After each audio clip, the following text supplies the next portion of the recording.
그러니까 사실은 우리가 인간이 갖고 있는 5가지 기본 감정 중에 하나 빼놓고 다 나쁜 감정처럼 보여요. 야, 내가 이 좋은 감정만으로 산다는 거는 그 자체가 망상이에요. 가능치 않은 일입니다. 그래서 진짜 문제는 뭐냐?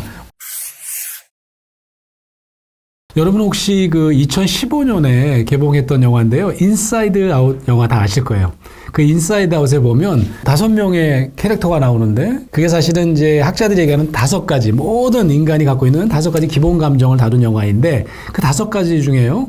나쁜 감정이 몇 개나 되는지 한번 세려보세요. 기쁨은 좋은 감정 같죠? 근데 나머지 4개 감정은 버럭, 까칠, 소심, 슬픔 다 좀 나쁜 감정 같지 않으세요? 그러니까 사실은 우리가 인간이 갖고 있는 5가지 기본 감정 중에 하나 빼놓고는 다 나쁜 감정처럼 보여요. 그러니까 우리가 그런 그 판단 기준으로 갖고 보면 야, 내가 이 좋은 감정만으로 산다는 거는 그 자체가 망상이에요. 가능치 않은 일입니다. 그래서 진짜 문제는 뭐냐? 우리가 감정을 좋다, 나쁘다, 마치 옳다, 그르다 이렇게 판단하는 태도가 더 문제다. 라는 생각을 하게 되는데 왜냐하면 내가 나쁘다는 감정을 어떻게 하게 돼요? 내가 억누르거나 아예 없어졌으면 좋겠어. 이런 어떤 마음을 가지게 된다는 거죠. 그래서 그게 사실은 우리가 그것보다 좀 고치는 게 되게 중요하다 이렇게 생각을 하고요. 이 영화에 자문 그룹이 있었습니다. 그 자문 그룹이 어떤 그룹이냐면 우리 인간의 마음을 이제 내면 가족 시스템이라고 하는 방법으로 이제 치유하려고 하는 어떤 치료 그룹이 있는데 그 치료 그룹은 가장 먼저 생각하는 가정이 뭐냐면 우리 안에 있는 감정을 마치 우리 안에 사는 또 다른 하나의 어떤 마음속 캐릭터라고 여기는 거예요. 그러니까 만화 영화처럼 이제 거기에 이렇게 우리 안에 사는 여러 모습의 나로 등장하는 거죠. 그런 다음에 그 치료법이 시도하는 것 중에 가장 중요한 건 뭐냐면 마음속 감정 캐릭터에게 말을 겁니다. 대화를 시도하는 거죠. 그런 임상 방법을 사용해요. 그런 다음에 이 가족처럼 이 감정들은 서로 이렇게 가족 공동체로 우리 안에서 살고 있다. 이렇게 상상을 해요. 그런데 여러분, 가족 구성 중에 한 명은 나빠. 없어졌으면 좋겠어. 이게 좀 말이 안 되는 거잖아요. 가족 구성원 다 사실은 나름대로 자신의 역할을 할 수 있는 어떤 그런 구성원이라고 생각할 때 감정도 마찬가지라고 생각을 하는 겁니다. 그래서 제일 먼저 대화하듯이 다가가려면 감정에 대한 판단을 잠깐 내려놔야 돼요. 넌 나쁜 감정이야. 이렇게 생각하면 안 되더라. 라고 하는 거죠. 그래서 어떤 판단이 있어야 되냐 하면 나는 판단하지 않을 거야. 그 대신 궁금해 할 거야. 호기심을 가지고 다가서는 겁니다. 어떤 감정이든지. 그게 슬픔이든지 까치든지 분노든지 그게 굉장히 중요하다라고 하는 거고요. 가족 구성원이 적당한 역할을 감당하는 균형을 이루어야 되는 것처럼 우리의 마음속 감정도 똑같이 그런 균형감을 이루는 게 되게 중요하다라고 생각을 하는 거죠. 제가 최근에 쓴 나쁜 감정에 흔들릴 때 있는 책이라고 하는 책에서 저는 이 마음속 감정을 2가지로 한번 나눠보시라. 좋고 나쁘고 이렇게 하지 말고 굉장히 센 겉으로 막 드러나는 강경파 감정이 있고요. 반대로 숨어있는 자기 마음속에서 이렇게 나타나지 못하고 온건하게 숨어있는 온건파 감정이 있다 이렇게 생각을 해보라고 하는 거죠. 그래서 이 강경파 감정이 우리가 흔히 생각하는 우리 안에 이렇게 불쑥 튀어나오는 질투, 분노 이런 감정이라고 생각을 할 때가 많이 있어요. 그런데 우리가 알아야 될 게 있는데 그게 뭐냐면 우리가 잘 모르고 사는데 우리 마음속에는 숨겨져 있는 온건파 감정이 있다라고 하는 거죠. 그 온건파 감정이 어쩌면 더 중요한 감정일 수 있고 우리가 잘 돌봐야 되는 감정일 수 있다라고 하는 거죠. 제 사례를 한번 말씀드려 볼게요. 제가 이제 상담을 처음 이제 미국 유학 가서 공부를 하는데 정신분석 수업을 들었더니 정신분석을 받아보래요. 5번 정도. 받으러 갔어요. 근데, 전 누워서 하는 건 줄 알았더니 누워서 하진 않더라고요. 그러니까 전통적인 정신분석은 아니고 이제 상담하듯이 이제 똑바로 앉아서 이제 상담을 하는데, 지난주에 있었던 일을 얘기해 보래요. 별로 생각나는 게 없더라고요. 근데 혹시 감정적으로 힘든 게 있었어? 라고 얘기를 하는데, 떠오르는 사람이 있더라고요. 누구냐 하면 제 클래스메이트인데, 다 미국 사람인데, 제 클래스메이트 한 30명 중에 유일하게 동양 사람이 하나 있었어요. 일본인 친구였습니다. 그 친구를 내가 그렇게 별로 친하게 여기지 않는데 엄청 친한 척을 해요. 나한테 막 그렇게 친절하게 말도 걸고요. 어떨 때는 막 자리를 맡아놔. 자기 옆에 막 앉으래요. 짜증나 죽겠어. 그 친구가 눈 마주치고 막 친한 척 하면 되게 불편하다, 나는. 그럼 내가 옆에 앉으라고 하면 일부러 거기 안 앉는다 그랬더니 왜 그러네요. 정신분석가가. 이분이 우리 한일 관계는 모르나? 그래서 역사를 잘 모르시나 봐요. 우리 일제강점기 때 우리가 얼마나 고통당했는 줄 아세요? 나 그래서 일본 사람 그냥 워낙 싫어요. 그랬더니 진짜 그게 이유라고 생각하네요. 네 마음속에 정말 너 일제시대 살았니? 살진 않았죠. 그럼 왜 그런 거 아니에요? 그래서 결국은 이제 정신분석에서 알아낸 게 하나 있어요. 내 안에 숨겨져 있는 감정이 하나 있더라고요. 그게 뭐냐면 불안이라고 하는 감정인데, 제 형편이 막 좋아서 부모님이 저를 유학 보낸 것도 아니고, 네, 제가 뭐 여동생이 더 공부 잘하는데 장남인 저보고 이제 유학을 가라고 해서 유학을 왔는데 잘해야 되잖아요.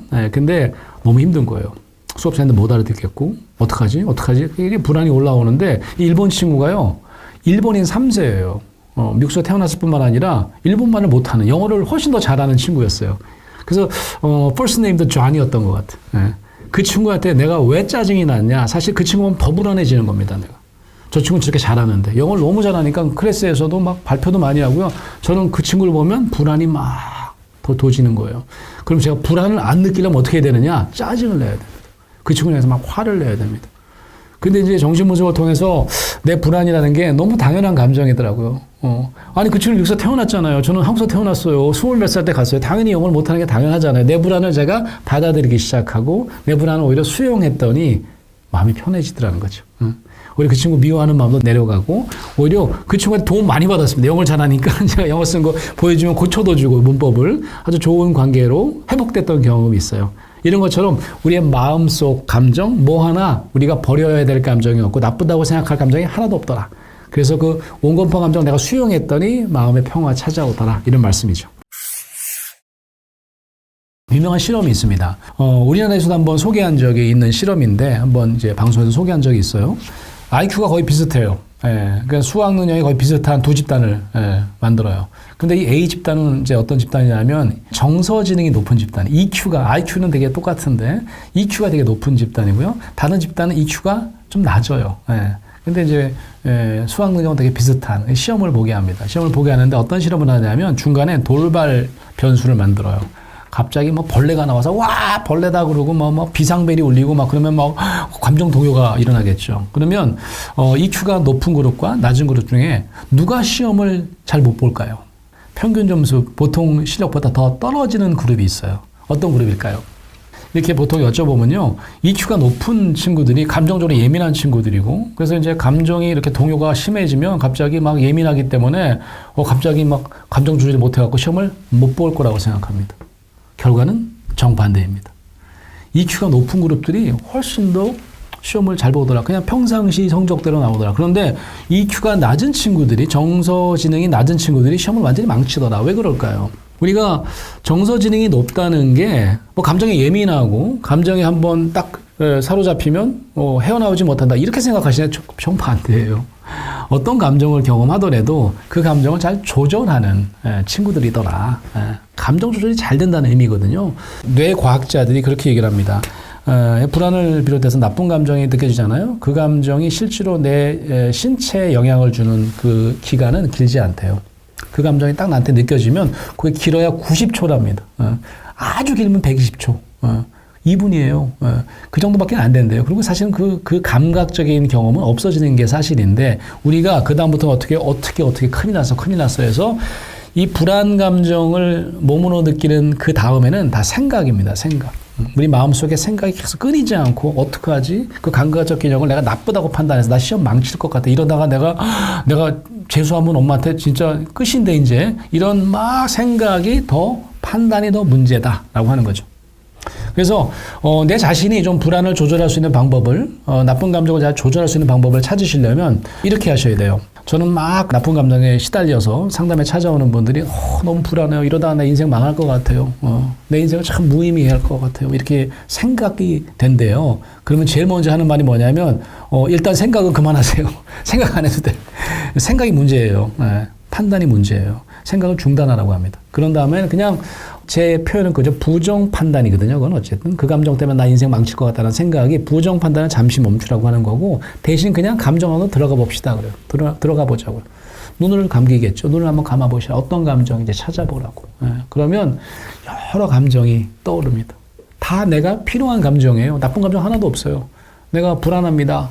내가 어머니한테 이렇게 막 나 이제 그런 버려짐의 경험을 할 것 같은 나 어떡하죠? 그러면 외로움이 느껴집니다. 소외감이 느껴집니다. 다양한 감정들이 떠오를 거예요. 그럼 그 감정 말고 또 어떤 감정인지 차분하게 제가 찾아보라고 그래요. 그 대신 그 감정 그냥 내가 받아들이는 거지 내가 나쁘다고 판단할 필요가 전혀 없다는 거죠. 한국 사람들이 참 묘한 게 느낌을 다 생각으로 변환시키거든요. 진짜 느낀 점은 잘 못 느끼고 살아요. 그 얘기 뭐냐면 안 느끼려고 하는 거죠. 예를 들어 볼까요? 느낀 점을 쓰시오 이런 숙제 있죠. 우리 흔히 독후감이라고 그래요. 독후 사라고 안 생각 쌓지 않습니다. 느낄 감자를 써요. 근데 느낄 감자를 쓰면서 독후감을 쓰라는데 느낀 점을 진짜 쓰면 혼나요. 생각할 점을 써야 돼. 토끼와 거북이라고 하는 우화를 읽고 느낀 점을 쓰시오. 뭐라고 쓰시겠습니까? 자만하지 말자. 끝까지 노력하자. 이래야 칭찬받아요. 그 느낀 점 아니에요. 생각할 점이지. 느낀 점은 어떻게 되냐면 토끼는 진짜 억울했겠다. 억울한 감정이 느껴져야 돼요. 거북이는 신났겠다. 이 감정이 느껴져요. 그렇게 썼다면 어떻게 뭐 토끼가 무슨 소리야 지금. 이게 느낀 점이 아니라고 하잖아요. 그래서 실제로 우리 모든 감정을 내가 일단 받아들이고 판단을 멈추고 느껴보는 것 이거 굉장히 좋은 훈련이에요. 상담사들이 전문 상담사들이 많이 하는 훈련 중에 감수성 훈련이라고 하는 훈련이 있습니다. 그게 이제 언뜻 들으면 이런 건 줄 알아요. 뭐 시를 읽고 뭐 감수성을 키우고 이런 그럴 리가요. 상담사가 마음속에 감정이 하나만 있지 않다고 알아차리는 훈련이에요. 우리 안에 참 많은 감정이 있구나. 마음속에 다양한 감정을 그냥 찾아보는 훈련입니다. 그러려면 어떻게 된다고요? 부정 판단을 잠시 멈춰야 돼요. 모든 감정이 불필요한 감정이 없고 나쁜 감정이 없다는 것을 내가 기본 전제로 하고 내 모든 감정을 찾아보고 수용할 때 어떻게 되냐면 우리가 어떤 내담자의 감정을 만나도 상담사들이 그 감정을 편견 없이 마주할 수 있고 함께 탐색할 수 있는 그런 역량을 갖추게 된다. 저는 이런 생각이 들어요. 이게 상담사에만 필요한 훈련이냐? 아니라고 생각해요. 내가 굉장히 감정에 예민하게 한 번에 감정에 빠지면 빠져나올 수 없다. 그 감정 하나만 탓하시면 안 돼요. 오히려 상담사가 하는 감수성 훈련처럼 여러분도 마음속에 다양한 감정이 있고 이 감정은 다 나를 위해서 존재하고 다 필요한 감정이야 라고 수용하는 연습을 해보신다면 분명히 상담사에게 찾아가서 받는 상담 이상으로 여러분의 감정을 이렇게 잘 수용하면서 평정심을 유지하는 때 도움이 되실 수 있을 거라고 생각이 들어요.